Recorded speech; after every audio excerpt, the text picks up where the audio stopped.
Olá, olá, prezados alunos e alunas do Revisão PGE, sejam muito bem-vindos aqui a esse encontro de revisão, preparando na área do direito penal para as provas aí de advogado da União e também de procurador ou procuradora federal. Maravilha? Tranquilo? Sou o professor Pedro Coelho, sou professor da área criminal, atuante do ponto de vista prático como defensor público federal há 12 anos, sempre na área criminal. Leciono há 10 anos também preparando nessa área candidatos nos mais variados concursos de carreira jurídica, além de advocacia pública, defensoria, MP, magistratura e delegado de polícia, primariamente. E nesse encontro a gente vai tratar de temas que são verdadeiras apostas aí, notadamente para as provas por mim mencionadas, beleza? Tranquilo? Aqueles que já tiveram a oportunidade de assistir à aula de revisão de processo penal já me conhecem, já sabem como é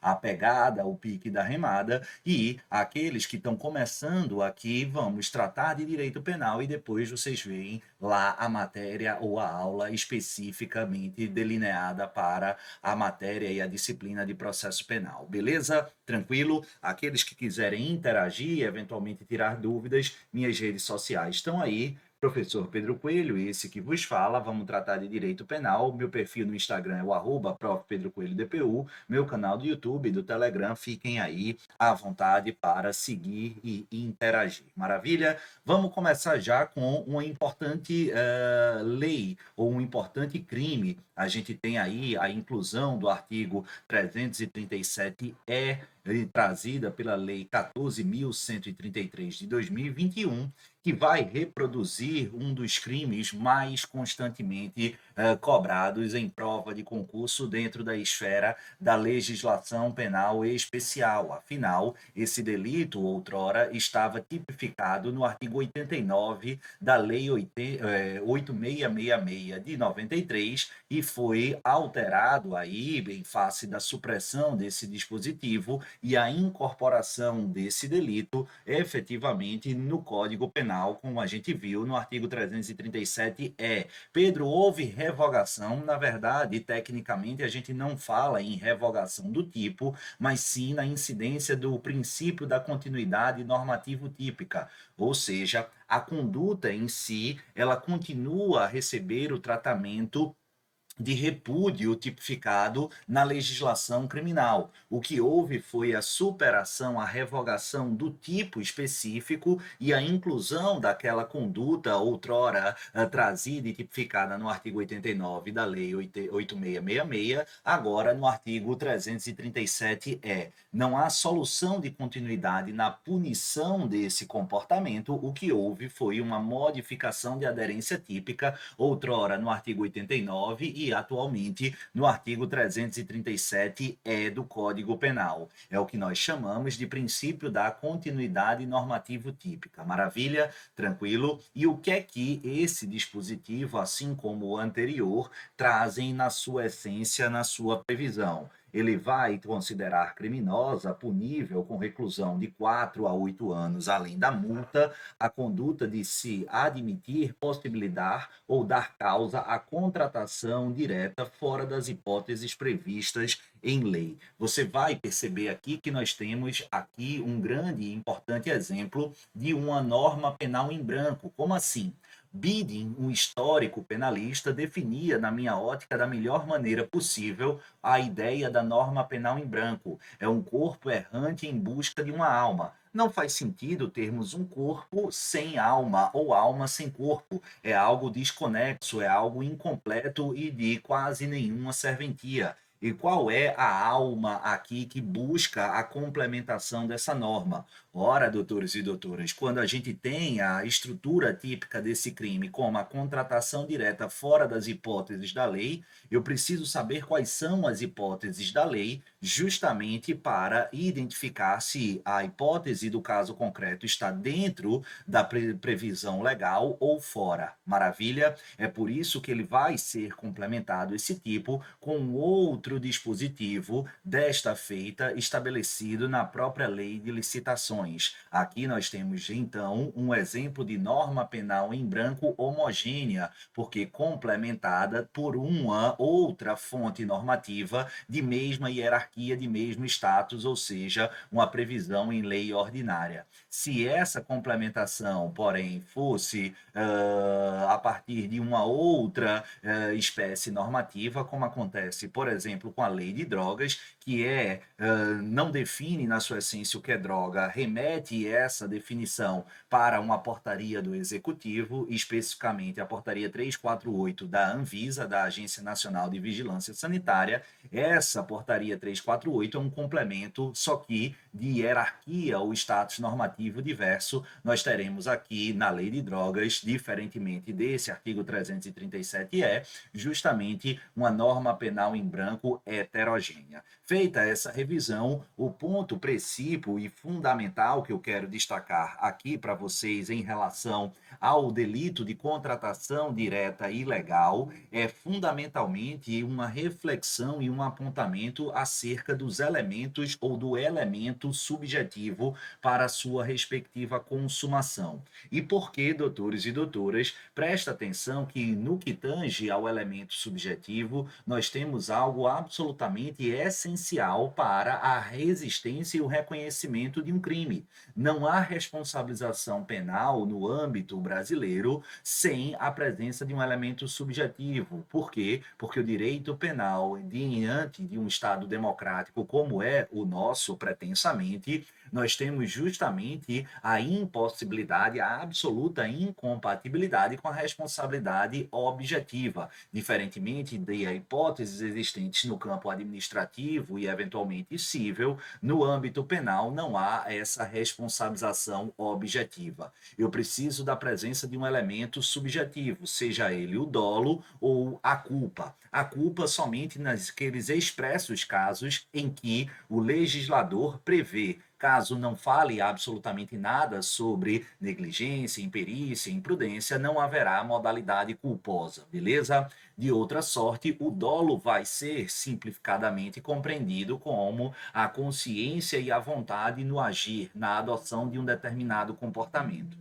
Contudo, doutores e doutoras, há tipos que não se satisfazem com a presença desse dolo genérico de consciência e vontade na atuação. Exige, para fins de consumação, o reconhecimento, a identificação, o apontamento e a presença de um elemento especial do tipo elemento subjetivo especial ou dolo específico. E a grande questão é, quando nós lemos esse artigo 337 da mesma maneira como fazíamos à luz do artigo 89 da Lei 8666 de 93, nós vamos extrair que esse crime, para ser consumado, ele precisa apenas do dolo genérico ou, de outra sorte, ele vai demandar efetivamente um dolo específico. E essa é a segunda posição, a mais correta e consentânea com a doutrina majoritária e com a jurisprudência dos tribunais superiores.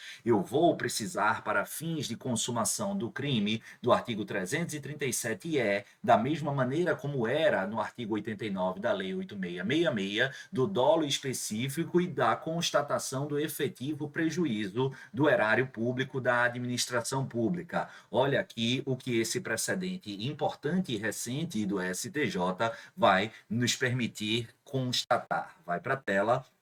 A consumação do crime descrito no artigo 89 da Lei 8666, agora disposto no artigo 337-E do Código Penal, a partir do advento aqui especificamente da Lei 14.133, exige a demonstração de dolo específico de causar dano ao erário, bem como o efetivo prejuízo aos cofres públicos. O crime previsto no artigo 89 é norma penal em branco, cujo preceito primário depende da complementação e integração de normas que dispõem sobre as hipóteses de dispensa e inexigibilidade de licitações. Dado o princípio da tipicidade estrita, se o objeto a ser contratado estiver entre as hipóteses de dispensa e inexigibilidade de licitação, não há falar em crime por atipicidade da conduta. A mera existência do corpo jurídico próprio por si só não inviabiliza a contratação de advogado externo para a prestação de serviço específico para o ente público. Maravilha, precedente aí do final de 2021, publicado em 2022. Outro tema muito caro, doutores e doutoras, no âmbito penal, em relação especificamente às provas de advocacia pública, é a perda do cargo público a partir ou como decorrência e efeito de uma condenação penal. Isso é muito importante. Eu tenho a certeza de que eu estou vivo, que ao menos uma questão, ao menos um ponto das provas ou de advogado da União ou de procurador federal, e não descarto as duas trazerem na prova de direito penal algo relacionado a esse aspecto. E é exatamente por conta disso que a gente vai centrar esforços e concentrar aqui ponderações e revisões absolutamente completas sobre esse tema.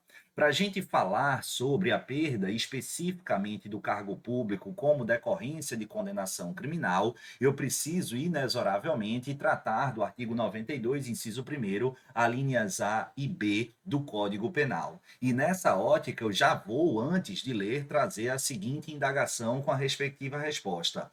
Essa condenação criminal nos termos do artigo 92, inciso 1º, alíneas A e B, produzindo a perda do cargo público, ela vai ser um efeito automático dessa condenação? A resposta é negativa, exatamente, a resposta é negativa. Ou seja, para que haja o efeito referente à perda do cargo público a partir de uma condenação criminal, eu vou precisar de fundamentação concreta, específica e expressa na sentença condenatória, ainda que haja perfeita aderência às hipóteses das alíneas A e B do inciso 1º do artigo 92. Então, aqui eu vou precisar que haja essa aderência às hipóteses legais e que haja expressa designação, indicação e respectiva fundamentação concreta da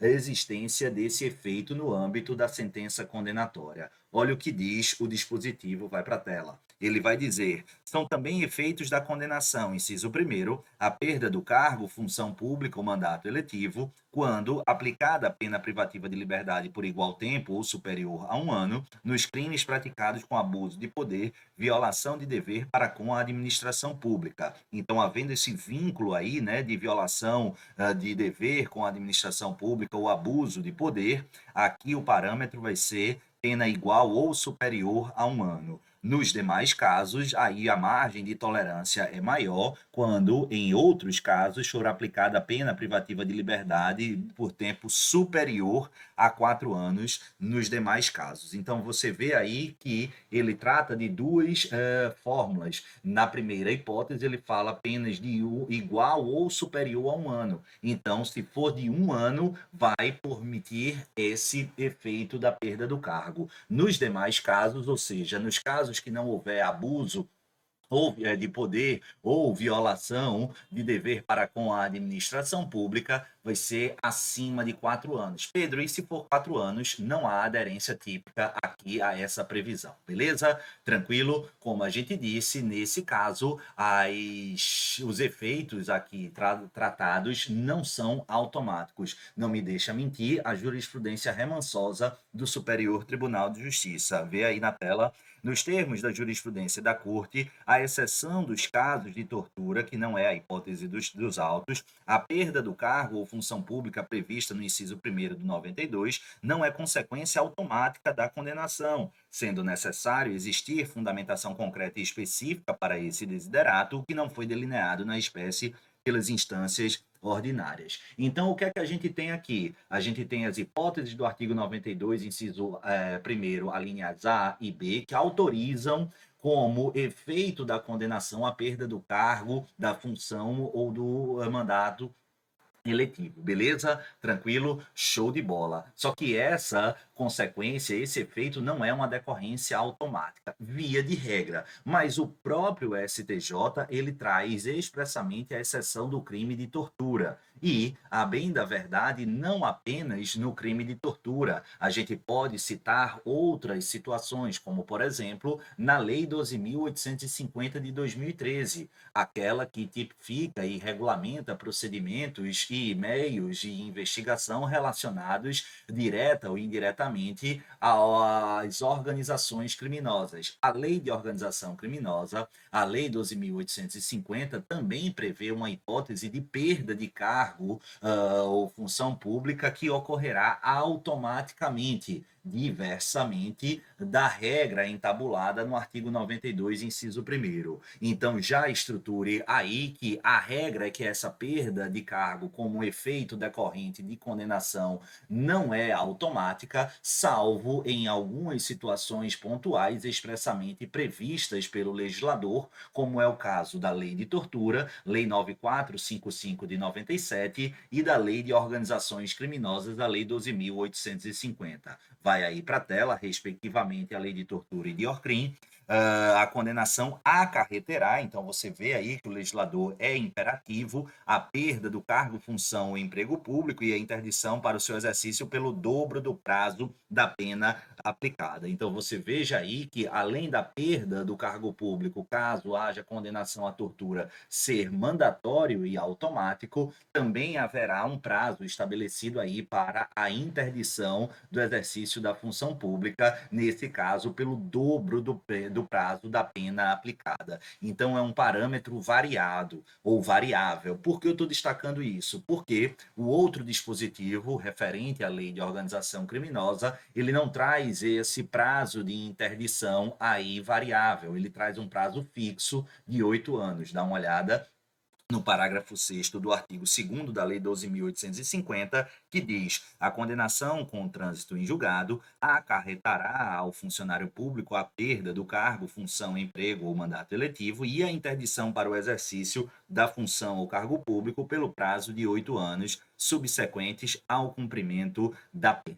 Beleza? Tranquilo, show de bola, regra e exceção devidamente explicadas. Um ponto muito interessante e lindo para cair na sua prova é se esse efeito da condenação criminal relativa à perda do cargo ou função pública pode atingir um cargo diverso daquele exercido à época do crime objeto da condenação. Então imaginem aqui, doutores e doutoras, que João das Couves ele exerce o cargo A quando supostamente pratica um determinado delito. Ele é submetido ao devido processo legal, com todas as instâncias recursais, e quando finalmente há o trânsito em julgado da sua condenação, e a previsão específica de perda do cargo público à luz do artigo 92, inciso 1º, alíneas A e ou B, o que é que a gente vai ter aqui? A gente tem João das Couves não mais exercendo o cargo A, mas sim exercendo o cargo B.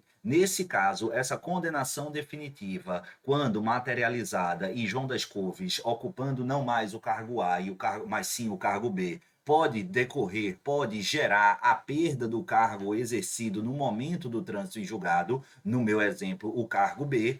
Então, cuidado aqui, doutores e doutoras, que a jurisprudência dos tribunais superiores, assim como a doutrina esmagadoramente majoritária, afirma negativamente, ou seja, considerando que não há margem legal para essa interpretação mais abrangente do ponto de vista punitivo, não há como autorizar, legitimar a perda de cargo diverso daquele ocupado à época do cometimento do delito. Ou ele vai perder o cargo então ocupado, se mantivê-lo, ou o lado contrário, ocupando no momento da definição da condenação transitada em julgado outro cargo, não sofrerá qualquer abalo. Esse contexto, doutores e doutoras, vai trazer uma única exceção, quando o novo cargo, por ele exercido, estiver absolutamente vinculado ao cargo então ocupado quando da prática delitiva. Se o magistrado perceber e identificar esse vínculo de dependência, essa conexão do novo cargo exercido e do antigo cargo ocupado à época da prática delitiva, aí justificadamente, contextualizadamente, ele poderá assim prever. Olha aí nesse ponto ponto que o STJ falou. No presente caso, o agente praticou o delito quando ocupava emprego público na Empresa Brasileira de Correios e Telégrafos, tendo sido aprovado em concurso público para outro cargo na Universidade Federal de Pernambuco, durante o trâmite processual, o FPE, onde eu me formei. Em regra, a pena de perdimento deve ser restrita ao cargo público ocupado ou função pública exercida no momento do delito. Assim, a perda do cargo por violação do dever inerente a ela necessita ser por crime cometido no exercício desse cargo, valendo-se o envolvido da função para a prática do delito. Salienta-se que, se o magistrado acuou considerar motivadamente que o novo cargo guarda correlação com as atribuições do anterior, ou seja, naquele em que foram praticados os crimes, mostra-se devida a perda da nova função, uma vez que tal ato visa anular a possibilidade da reiteração de ilícitos de mesma natureza, o que não ocorreu no caso. Dessa forma, como o crime em questão fora praticado quando o acusado era empregado público da Empresa Brasileira de Correios e Telégrafos, não poderia, sem qualquer fundamentação e por extensão, ser determinada a perda do cargo na Universidade Federal de Pernambuco. Maravilha? Tranquilo? Show de bola. Outro ponto muito polêmico e que certamente tem o condão de ser explorado na prova do seu concurso, doutores e doutoras de Advocacia Pública Federal, é se essa perda entabulada no artigo 92, inciso 1º, referente a cargo, função pública ou mandato eletivo, incluiria aí a aposentadoria. Então, imagine que João das Couves ele exercia o cargo A quando praticou a infração penal. No entanto, ele submetido ao devido processo legal, quando veio a condenação definitiva, ele efetivamente não mais exercia esse cargo. Ele já tinha obtido a sua aposentação. Nesse contexto, o que é que o juiz da questão no decreto condenatório estabeleceu expressamente? Expressamente estabeleceu que haveria, em face do trânsito em julgado condenatório, a perda fundamentalmente da aposentadoria, a cassação da aposentadoria. Isso é possível? Cuidado, doutores e doutoras. Eu sei, uma questão relativa aí a outras esferas jurisdicionais, mas no âmbito criminal isso não é possível. E por quê? Por uma resposta muito simples de ser assimilada. Na minha matéria, na área criminal, vige o princípio da legalidade estrita. Quando nós lemos o artigo 92 e qualquer outro dispositivo do Código Penal ou de leis penais específicas, a gente não encontra respaldo normativo trazendo à baila como um efeito proveniente decorrente de condenação à cassação da aposentadoria. Ora, se a lei assim não prevê, em face da legalidade estrita, não caberá ao intérprete hermeneuticamente ampliar, trazer uma extensão desse lastro sancionatório punitivo criminal. Nessa ótica, é por isso que a gente vai afirmar que não há a perda de aposentadoria com base na condenação definitiva à luz do artigo 92. Confirmando isso que eu estou dizendo, dá uma olhada aí na tela.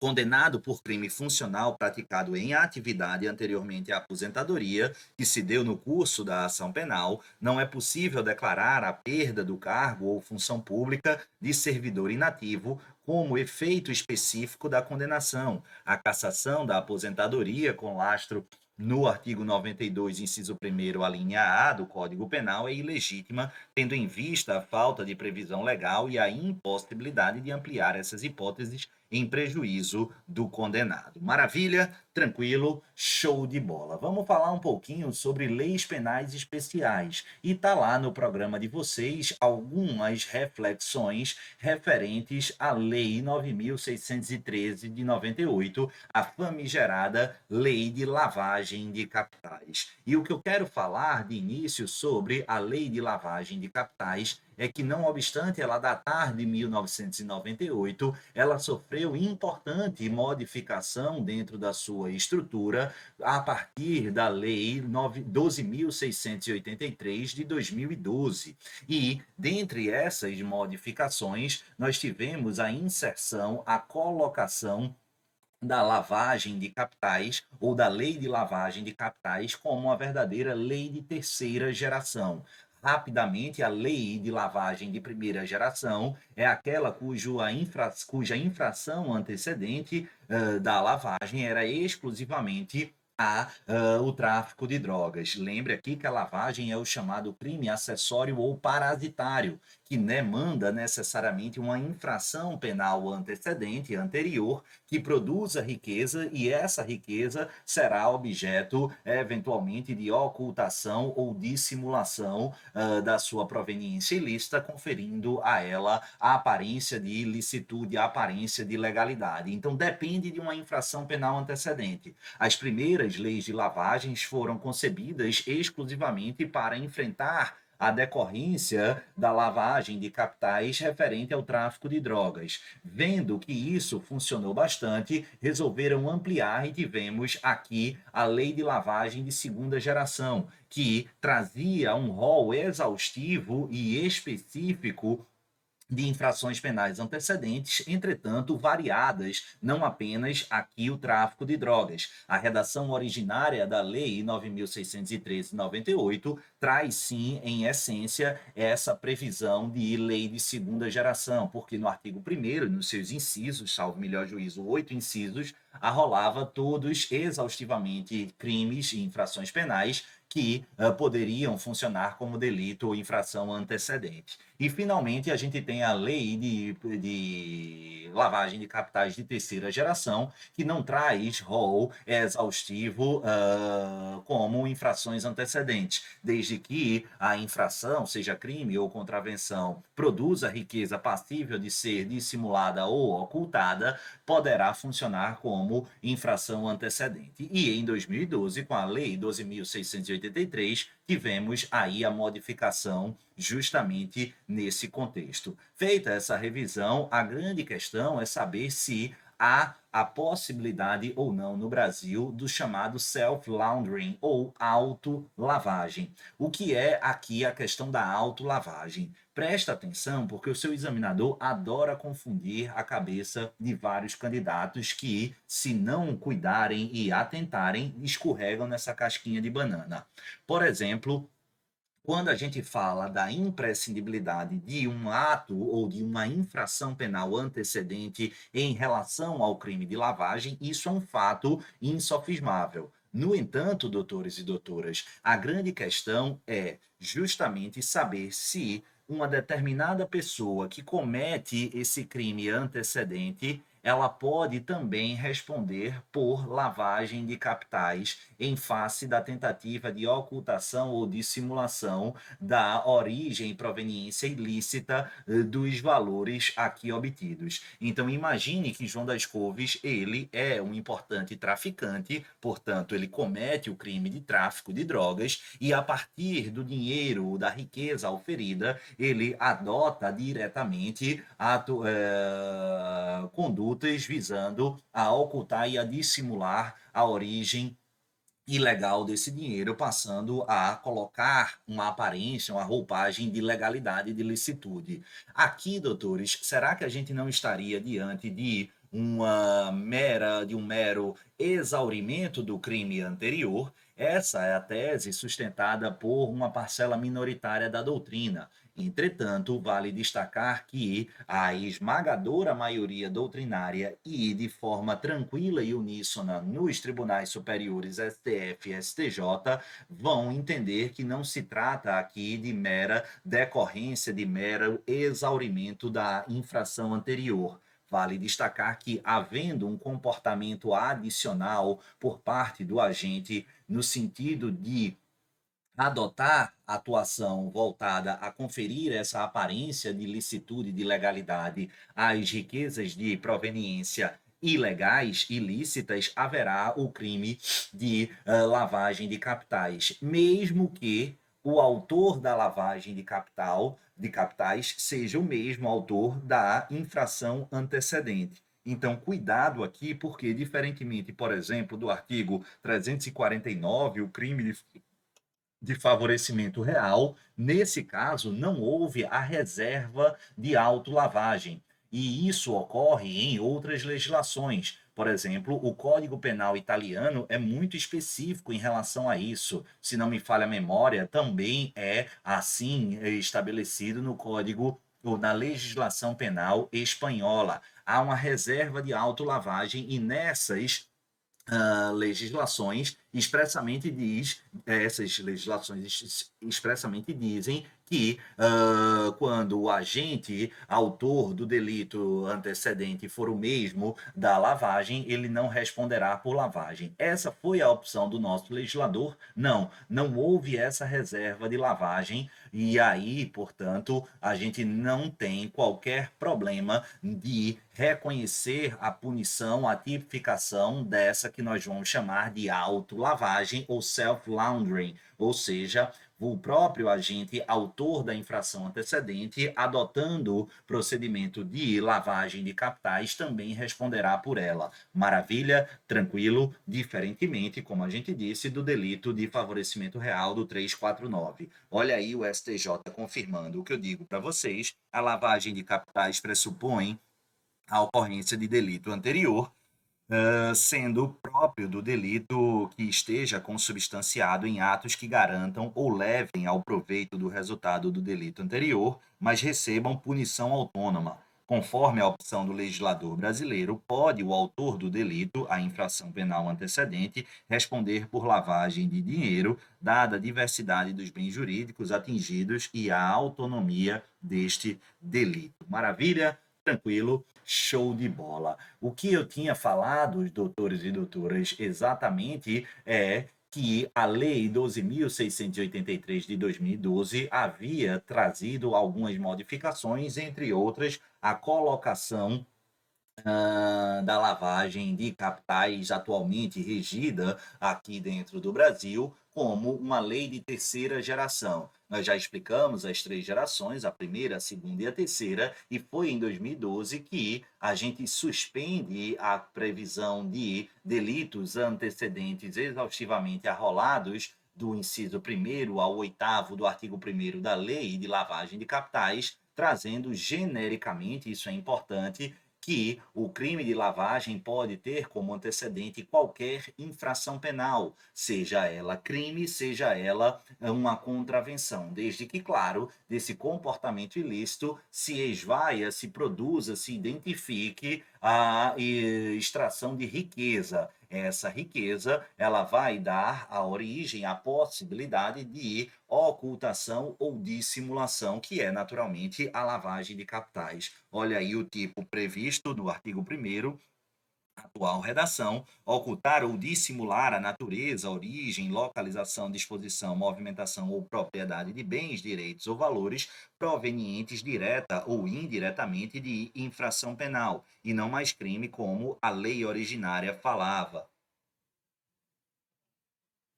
Ou seja, passa a incluir, sem maiores traumas, também as contravenções. E é exatamente por conta disso que a gente vai ter algo absolutamente inusitado. Só para vocês verem como isso é, do ponto de vista prático, bem inusitado, eu já disse nessa aula ou na outra que eu tenho atuação como defensor público federal, militante na área criminal federal já há 12 anos, né? Assumi o meu cargo com 25 anos e estou, desde então, aqui atuando sempre na área criminal. E, naturalmente, esses crimes macroeconômicos, eles aparecem com alguma frequência lá no gabinete. E aí eu já atuei em vários processos, centenas de processos envolvendo a lavagem de capitais. Só que somente em um eu me deparei com a imputação de lavagem em cadeia ou lavagem da lavagem. E eu não vou me recordar, mas eu lembro que eu impugnei bastante aquele caso, porque é extremamente difícil de provar. Eu só não vou me recordar realmente se o acusado ele foi condenado. Eu acho que ele até foi condenado, mas eu não acompanhei, ou pelo menos não me lembro, em grau recursal no TRF aqui da quinta região. Mas o fato é que, se isso é raro, no ponto de vista prático ou casuístico, é extremamente relevante para fins de preparação para concurso. Já consigo antever na sua prova de advogado da União ou de procurador federal o seu examinador falando que o direito pátrio não admite o fenômeno da lavagem em cadeia, ou também conhecido como lavagem da lavagem.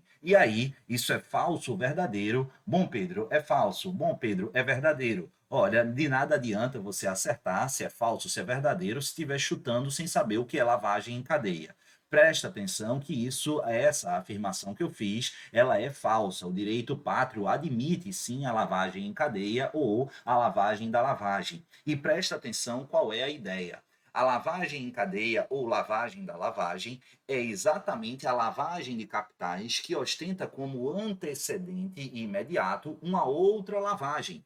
Isso. Ora, como é que isso não é possível? Se, conforme a gente acabou de ler, o artigo 1º caput da Lei 9.613 de 98, com redação dada pela Lei 12.683 de 2012, prevê que qualquer infração penal pode funcionar como antecedente da lavagem.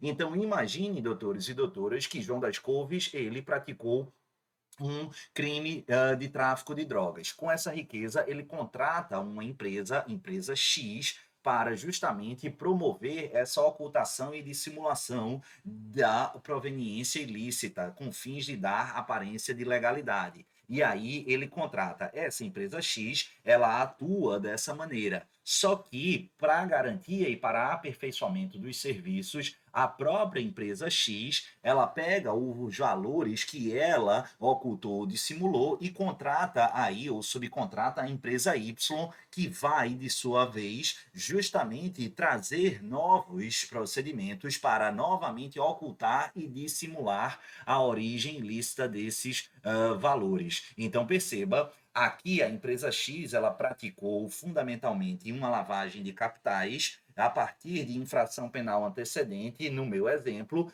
tráfico de drogas. Só que a empresa Y teve como antecedente do seu comportamento uma outra infração penal que não essa aqui de João das Couves, mas sim a infração penal da empresa X ou dos sócios da empresa X. Qual é essa infração? Lavagem de capitais. Então temos, na verdade, uma lavagem da empresa Y, da lavagem praticada pela empresa empresa X, a partir inicialmente do delito antecedente do tráfico de drogas. Isso é lavagem da lavagem ou simplesmente lavagem em cadeia perfeitamente aderente e possível dentro da órbita do direito penal brasileiro. Aqui, doutores e doutoras, vamos fazer e falar especificamente mais direcionado para os que farão prova da Procuradoria Federal. Isso aqui é muito importante e muito interessante, porque, sem dúvida alguma, a gente vai ter alguma questão falando sobre estelionato previdenciário. O que é esse estelionato previdenciário? Essa nomenclatura ela é muito usual, mas na verdade ela é equivocada, porque ela diz menos do que efetivamente deveria. Na verdade, nós temos aqui fundamentalmente um exemplo de estelionato com incidência de majorante de causa de aumento da pena no parágrafo 3º. Quando o estelionato for praticado em determinadas circunstâncias, haverá incidência da majorante da causa de aumento de 1/3. Olha o que diz aí, vai haver esse aumento de 1/3 quando o crime de estelionato for cometido em detrimento de entidade de direito público ou Instituto de Economia Popular, Assistência Social ou Beneficência. Pedro, entidade de direito público ou de Instituto de Economia Popular, Assistencial ou Beneficência, essa causa de aumento, doutores e doutoras, se aplica à modalidade simples, lá do caput, mas também às condutas equiparadas do parágrafo 2º e ao estelionato qualificado do parágrafo 2º-A, que eu convido vocês a fazerem a leitura no próprio material. A grande questão de vocês, né, na própria legislação. Agora, o que eu digo que é equivocada a ideia de estelionato contra a Previdência. Por exemplo, se houver um instituto ou um estelionato a partir ou envolvendo seguro-desemprego, haverá incidência desse parágrafo 3º? Sim. E aqui o seguro-desemprego não é propriamente um benefício previdenciário. Por isso que é equivocado, tecnicamente, chamarmos isso de estelionato previdenciário. Agora, se o seu examinador assim falar, a questão não estará errada apenas por conta disso. Por quê? Porque um hábito, é comum a própria doutrina e a própria jurisprudência se referir ao delito do artigo 171, parágrafo 3º, como estelionato previdenciário. E por quê? Porque estatisticamente mais de 60, 70% dessas situações envolvendo o tipo em questão estão atreladas a benefícios da Previdência Social. Beleza? Tranquilo? Show de bola. Será que há a incidência dessa majorante quando o estelionato é cometido contra a empresa brasileira de Correios e Telégrafos? Olha aqui o que é que diz: estelionato, emissão de cheques sem provisão de fundos, EBCT, pagamento de serviços postais de natureza pública e essencial, majorante, aplicação legalidade, incide a majorante do parágrafo 3º do artigo 171, se o crime é cometido em detrimento de entidade de direito público, Instituto de Economia Popular, Assistência Social ou Beneficência, incluindo aí, portanto, como a gente está inferindo desse precedente do STJ, a empresa brasileira de Correios e Telégrafos. Olha aí a origem da expressão estelionato previdenciário, enunciado, o verbete sumulado, especificamente do STJ de número 24, vai dizer: aplica-se ao estelionato em que figure como vítima entidade autárquica da Previdência Social, notadamente o INSS, a qualificadora do parágrafo 3º do artigo 171 do Código Penal. Cabe, Pedro, insignificância no crime de estelionato previdenciário, você, para sua prova, vai anotar negativamente. Então, para a prova, tem um precedente. Olha, objetivamente, para a prova do SESC-SEBRASP, não cabe a incidência de insignificância em face do estelionato perpetrado contra a Previdência. Ou seja, quando estivermos diante da incidência da majorante do parágrafo 3º do artigo 171, afastado por incompatibilidade essencial o postulado da insignificância, não haverá nesse ponto atipicidade material.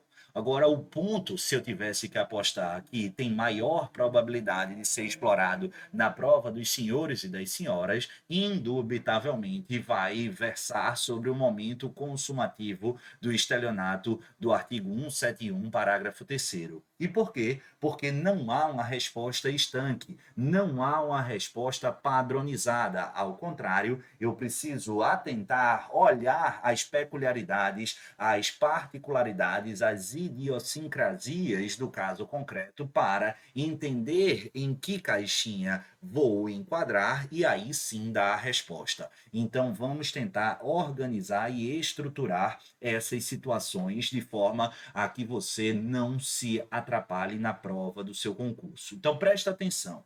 Vamos imaginar, doutores e doutoras, que João das Couves, ele queira obter uma aposentadoria por idade.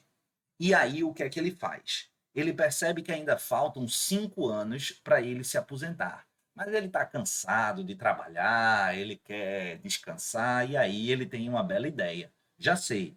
O que é que eu vou fazer?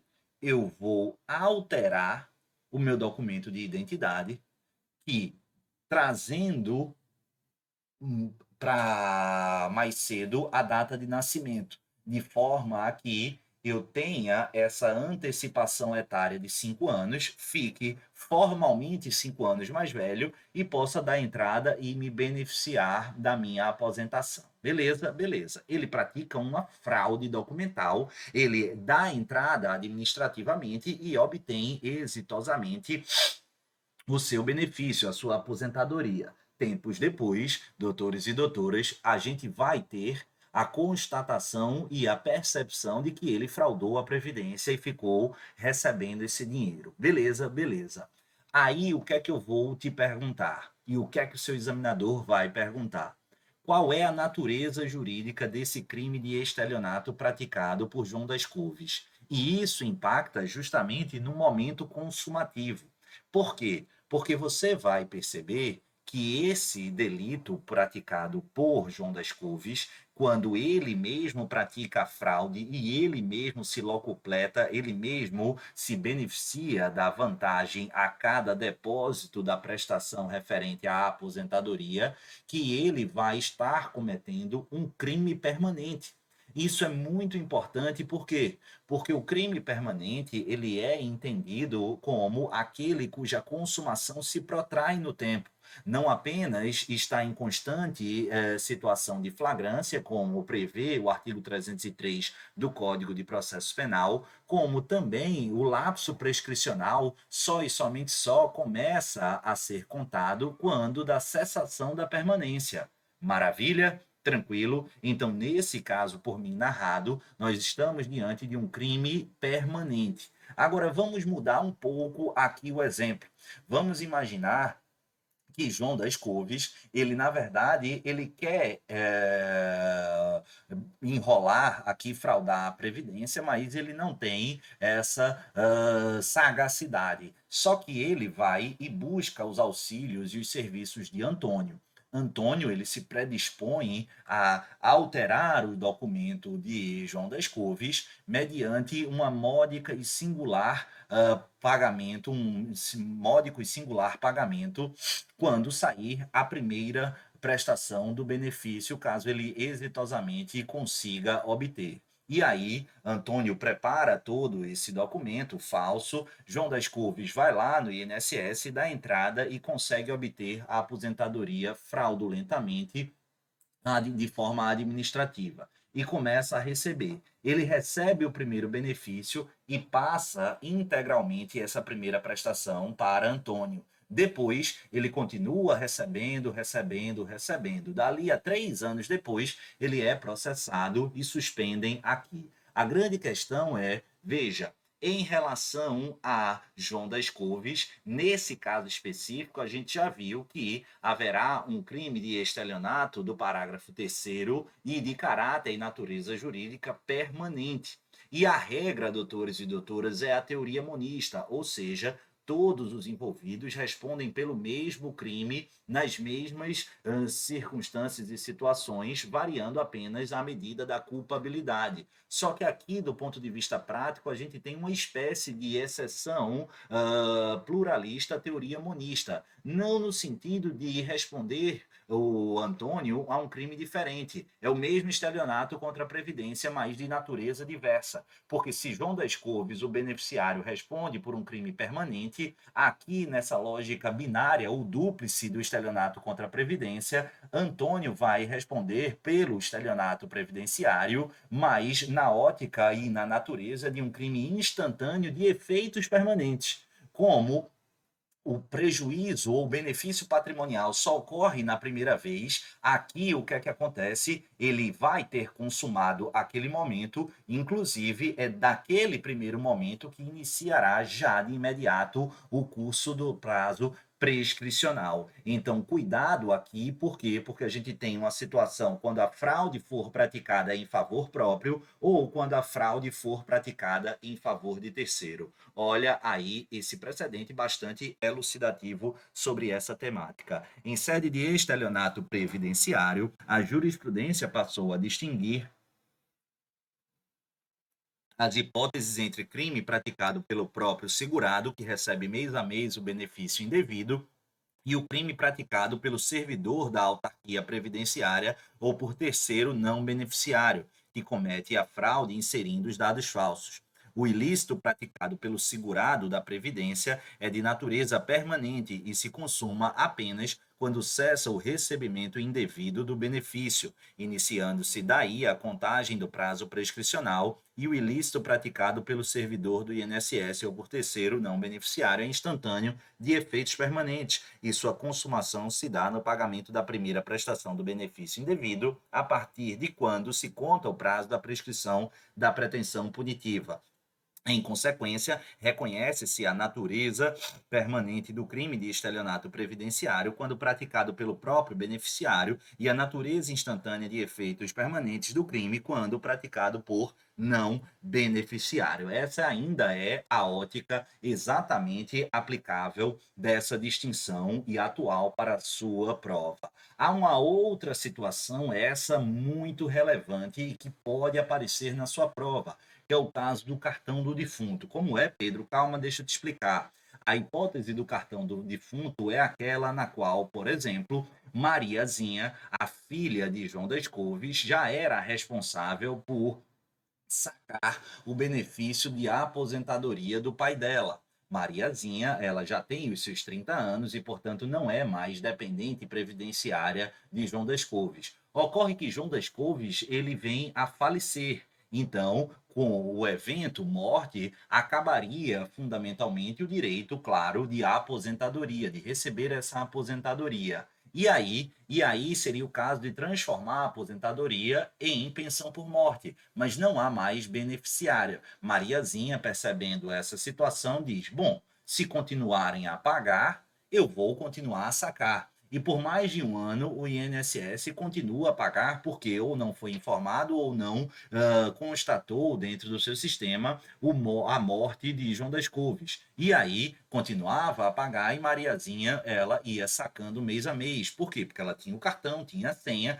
já que ela assim já atuava. Presta atenção que nesse caso, Mariazinha, a partir do momento em que ela saca esse valor indevidamente, porque pago a título de aposentação ao pai dela, que já havia falecido, ela passa a incorrer em estelionato. Agora, nesse caso, a gente vai ter o quê? Que natureza de estelionato? Nesse caso, doutores e doutoras, vai ser um estelionato de instantâneo, de efeitos permanentes, mas a cada pagamento, a cada saque, ela vai estar perpetrando, cometendo um novo delito. Daí porque deve ser reconhecido a situação do artigo 71 do Código Penal de continuidade delitiva. Olha aí o que tem dito tanto o Supremo Tribunal Federal como também o STJ.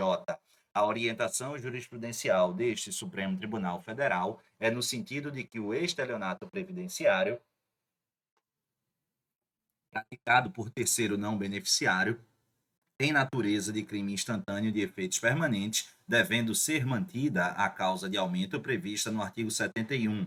A cada vez que o agente faz uso do cartão magnético de terceiro para receber de forma indevida benefício de segurado já falecido, opera-se nova fraude e nova lesão ao patrimônio da autarquia, caracterização da continuidade delitiva. Segundo a orientação do STJ, a possibilidade de reconhecimento da continuidade delitiva nas hipóteses de estelionato previdenciário, pois cada saque do benefício realizado por terceiro, utilizando cartão magnético de segurado falecido, constitui um novo delito. Maravilha? Tranquilo, a gente está chegando aí ao final, mas dá ainda para a gente falar sobre estelionato qualificado privilegiado. Ele é possível, olha aí o que é que diz o nosso ordenamento jurídico. O parágrafo 1º do artigo 171 vai dizer que se o crime inoso é primário e é de pequeno valor o prejuízo, o juiz pode aplicar a pena conforme o disposto no artigo 155, parágrafo 2º, o furto de pequeno valor.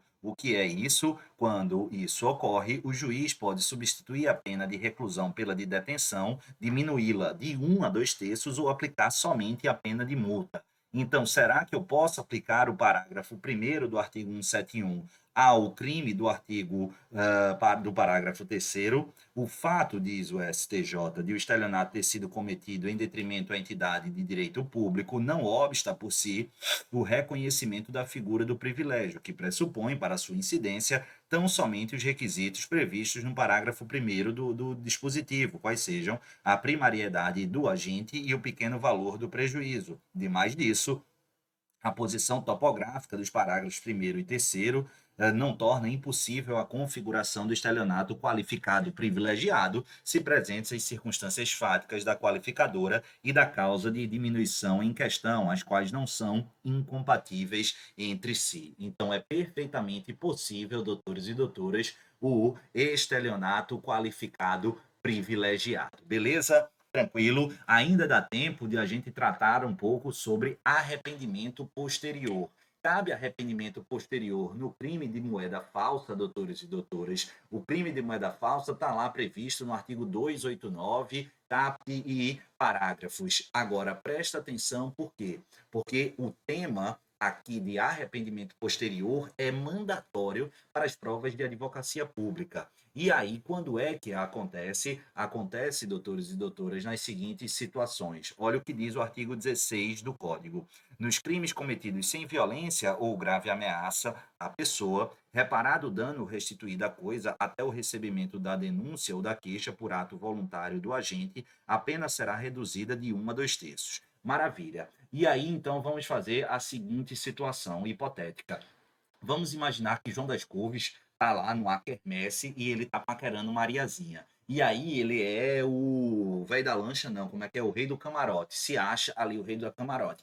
Aí, para impressionar a gatinha, o que é que ele faz? De forma bem tosca, ele diz: a rodada é minha, e todo mundo fica lá. Então, todo mundo, os amigos ali do bairro, vão tomando cerveja e ele vai pagar. Depois, quando ele vai para seu Zé, quanto foi isso aí? E aí seu Zé diz, ó, tudo isso R$ 300.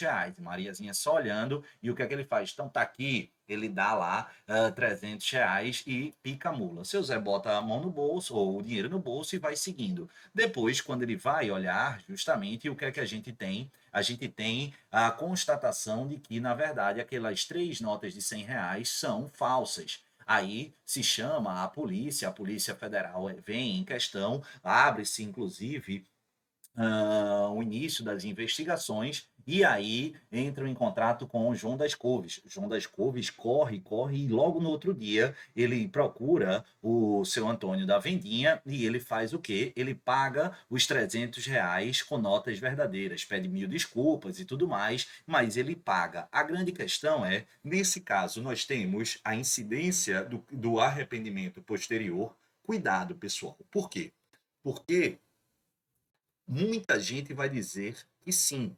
Ora, o que é que diz o artigo 16? Os crimes cometidos sem violência ou grave ameaça, foi o caso, reparado o dano ou restituída a coisa até o recebimento da denúncia da queixa, é o caso, nem houve a apresentação de inicial acusatória, ato voluntário do agente, sim, então teríamos aqui, hipoteticamente, o arrependimento posterior, certo? Errado. Por quê? Porque o arrependimento posterior vai se dar só e somente só em relação aos crimes essencialmente patrimoniais. E o crime de moeda falsa é um crime cujo bem jurídico tutelado não é o patrimônio, mas sim, primordialmente, a fé pública. Daí porque, nesse caso, mesmo tendo havido essa compensação, não há que se falar em arrependimento posterior no crime de moeda falsa. É exatamente o que vai dizer aqui esse precedente do STJ.